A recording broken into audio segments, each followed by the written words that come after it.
صباح الخير، صباح النور. اليوم فطرنا الصباح وقررنا باش نمشوا نعملوا دورة في دخيل التوجان، فحبيت اني نشارك معاكم السفرة وتكتشفوا معايا لأول مرة دخيل التوجان. الحصيل نخليكم شوية مع الفيديو. خذيت شوية لقطات في ثنية ونرجع لكم، وإن شاء الله تصوير يعجبكم.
وتوا كيما تشوفوا هنا وصلنا التوجان، اما مازلنا مواصلين وباش نكملوا ثنيتنا ان شاء الله لدخيل التوجان.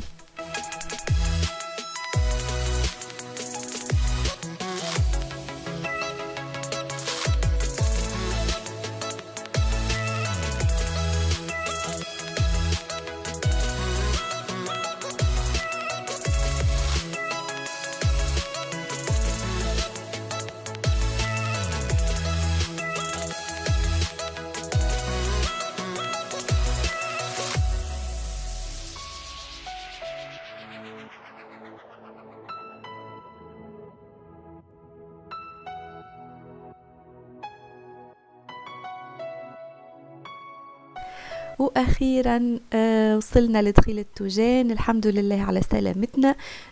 بصراحة استمتعنا برشا في الثنية، استمتعنا بالمناظر الطبيعية، بمناظر الجبال. سبحان الله شنو خلق وصور ثنية كاملة ما تشوفوا إلا الجبال، وهي جاية في معناها طريق جبلي، جاية في جبل معناها فوق جبل. ثنية بصراحة ما نكذبش عليكم تخوف شوية، لازم السياقة فيها بحذر، اما سبحان الله والله محلاها على الاخر. وللناس اللي ما يعرفوش المنطقه هذه، دخيل التوجان هي قريه موجوده بالجنوب التونسي، اعتقد انها تتبع مطماطه، وسكانها الاصليين هم البربر، يحكوا اللغه الامازيغيه. اما توا اعتقد انهم المعظم متاعهم يحكوا العربيه، ما نعرفش، لكن تحس انه المنطقه متشبثين على الاخر معناها باصولهم. البنايات هي البنايات هذيك القديم، عرفتوا التاريخية، تحسوها اللي بالحجر، والبيوت اللي تكون على شكل مغارات في الجبال. بصراحة تعتبر منطقة تاريخية سياحية، ولازم التعريف بها أكثر لأنها فعلا تستحق.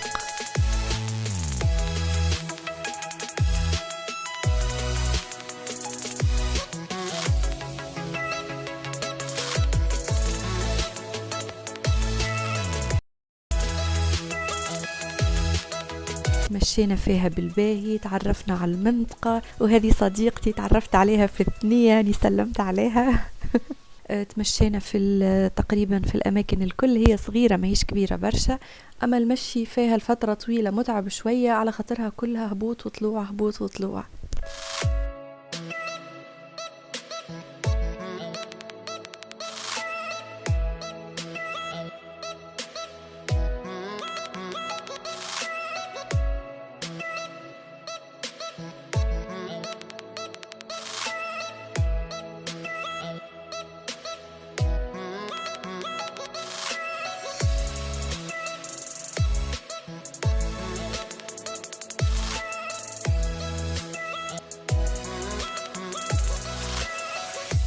وبطبيعة الحال كيف زاد هبطنا عملنا دورة في الحوانيت الموجودة، اللي يبيعوا في المرقوم وفي الزرابي وفي الحاجات المخدومة بالصوف، وراهي كلها أعمال تقليدية يدوية. بصراحة محافظين برشا على التراث التقليدي التونسي. شوفوا بربي الموديلات، وشوفوا الزينة هذيك كلها مخدومة باليد. بصراحة عندهم برشا حاجات مزيانة، تو نوريكم شنو اللي خذيت من عندهم.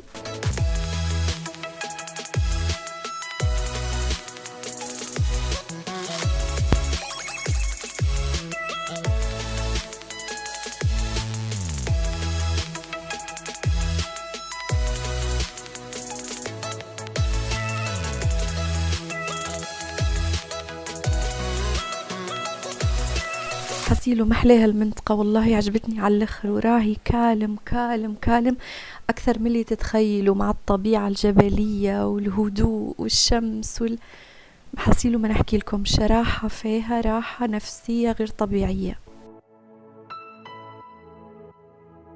وبالطبيعة بالنسبة للناس اللي يجوا من أماكن بعيدة راهو فما إقامات. بصراحة ما نتذكرش بالباهي الأسامي، حسب ما نتذكر فما ميزون دوت شي بن أحمد، وفما دار فاطمة، إن شاء الله نطلع الأسامي صحيحة تنوريهم لكم الحصيلو في الفيديو. هذوما هما الإقامات. هذه دار فاطمة اللي تشوفوا فيها في الفيديو. حاولت هني اني نصور من برا لماكسيموم، اما راهو فما اقامات بصراحه باش ما نكذبش عليكم راني ما دخلتهمش، يعني ما نعرفش حالتهم من داخل كيفاش، اما فما اقامات بالنسبه للناس اللي تحب ترتاح والا تعدي ليله ولا 3 ايام في البلاصه.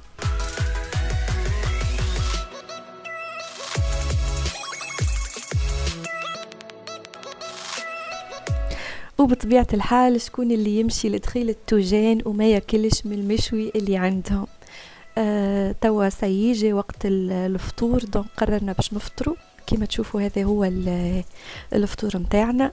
لحم مشوي مزينها بالمعدنوس والقارص، سلطة مشوية، هريسة بالطبيعة، وحطوا لنا العسل. تعرفوا دخيل التوجان مشهورة بالعسل الطبيعي الحر، وبالطبيعة ما روحنا إلا ما شرينا من عندهم العسل والرب ولا شنو الحصيل، وأمي هي اللي تحب الحكايات هذية.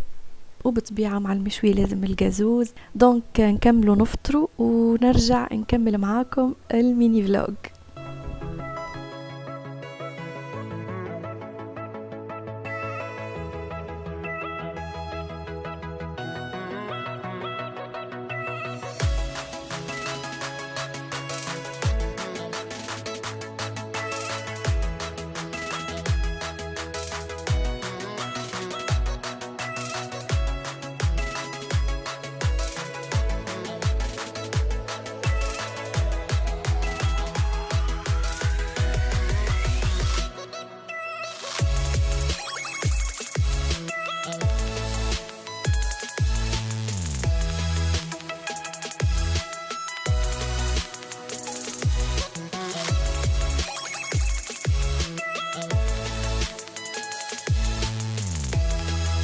ومن بعد مشينا قعدنا شوية في قهوة. كما تشوفوا الستيل متاعها محلاه، ذاك الستيل المغارة ولا كيفاش البني اللي يكون تحت الجبال. الحصيلو شخت عليها على الاخر. شربنا كاستاي منعنع وبصراحة فرحوا بينا على الاخر. الناس كلهم اللي في المنطقة محلاهم باشوشين على الاخر. شوفوا القهوة محلاها قداش تحسوها بسيطة وهادية على الاخر. ولهني حبيت نوريكم العلم متاعهم. عندهم علم خاص بيهم اللي هو علم الأمازيغ وإلا البربر، هذا هو حبيت نوريه لكم. ومن بعد خرجنا قعدنا شوية لبرا، شمينا هوا نظيف وخذينا طاقة إيجابية من الطبيعة الجبلية. ومن بعد شدينا طريق العودة. كيف حتى في الثنية زادة بصراحة تفرهدنا على الاخر وشخنا على الاخر. بصراحة المنطقة محلاها عجبتني على الاخر، وان شاء الله ما تكونش هذه اخر زيارة ليها. روحنا على طريق مدنين، استغلينا الفرصة وخذينا شوية محشي تطاوين، ومن بعد كملنا ثنيتنا للدار.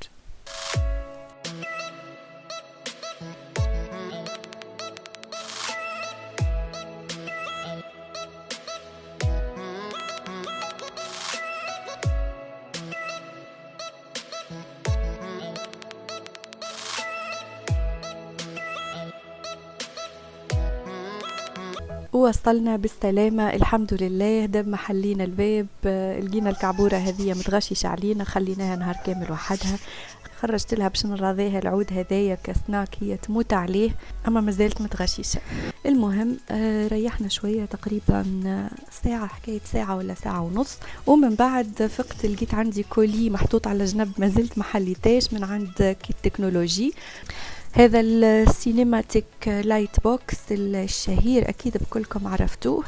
كما تشوفوا هاو معاه DIY ديكوراتيف كاردز، هذوما اللي فيهم الحروف والليزيموتيكون والحكايات هذيك الكل. وهذايا هو اللايت بوكس كما تشوفوا فيه. بصراحة وصلني اون بونيتا. هذايا الكابل متاعها، تون بطبيعة الحال تون نحلها ونجربها معاكم. هذايا الكابل متاعها كما تشوفوا يخدم بالكابل USB. بطبيعة الحال تو نجربه نشوفه اسكو يخدم ولا لا. وابار الكابل USB البنات زاد راهو يخدم بالعماير. وهذوما لي كارت اللي فيه الحروف والارقام والليزيموتيكون. بصراحة فيه كونتيتي كبيرة برشا، كل حرف متكرر يجي 3 ولا 4 مرات. هي نوريها لكم. وهاني توا ركبت فيها شوية حروف باش نوريها لكم كيفاش تخدم ونجربها او ميم طون. هاني زعما عملت لكم هاف نايس داي. كيما تشوفوا دونك ركبت الكابل USB وفيها على جنب بوطون تشعل بالطريقة هذه. بصراحة عجبتني على الاخر. شوفوا محلاها ومزيانها. تنجموا تكتبوا اي حاجة، تنجموا تحطوا ديزيموتيكون، تنجموا تحطوا ارقام اللي تحبوا عليه. متأكدة اللي لو كان خذيتوها انها باش تعجبكم على الاخر. وراهي خفيفة على الاخر، تنجموا تحطوها في اي بلاصة وتصوروا بها. بصراحة ساتيسفيت بها على الاخر. وهاني باش نزيد نحط لكم قلب في الهاف نايس داي. بصراحة توب توب توب، ننصحكم انكم تشروها وفرحانة بها على الاخر. وبالنسبة لي خذيتها للتصوير كيف ما حكيت لكم، ان شاء الله باش تشوفوها عندي برشا. ولو كان عجبتكم وتحبوا تاخذوا منها تو نخلي لكم بطبيعة الحال الرابط منين خذيتها في خانة المعلومات. دونك ما تنسوش تهبطوا لوطة تعملوا طلة. وباش ما ننساش فرد مرة خليني نوريكم المرقوم اللي خذيته من عندهم. هو البنات خذيته في الكولور في الغريج والبلون. شوفوا الزينة اللي فيه بصراحة عجبني على الاخر. وكيف ما حكيت لكم هذا راهو صنع يدوي. بصراحة أنا عجبني وانتم اعطوني رايكم فيه. وسايي توا دونك جي وقت العشاء، بقينا نلوجوا في وصفة سهلة وسريعة على خاطر كما تعرفوا نهارنا اليوم كان شوية متعب، فحبينا حاجة سهلة وسريعة. قررنا في الاخر باش نعملوا هذايا الباذنجان الاحمر هذايا ولا شنو اسمه. عملناه محشي باللحم المفروم ومعاه صوص حمراء. غطيناه بالبابي ألومنيوم ودخلناه للفور. بصراحة بنا فيه عالمية. لو كان تحبوا اني نعطيكم الوصفة البنات اكتبوا لي في لي كومنتير، وان شاء الله نصور لكم ريسيت كاملة في قناة اللي فيها الطبخ.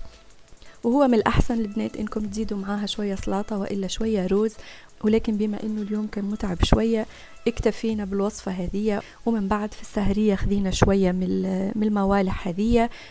حتى هذه زادة كيف حضرناها في الدار بعجينة واحدة. عملنا الفريكاسي البطبوط والبيتزا. حتى هي لو كانت تحبوا إني نشارك معكم الوصفة زادة اكتبوا لي في خانة التعليقات.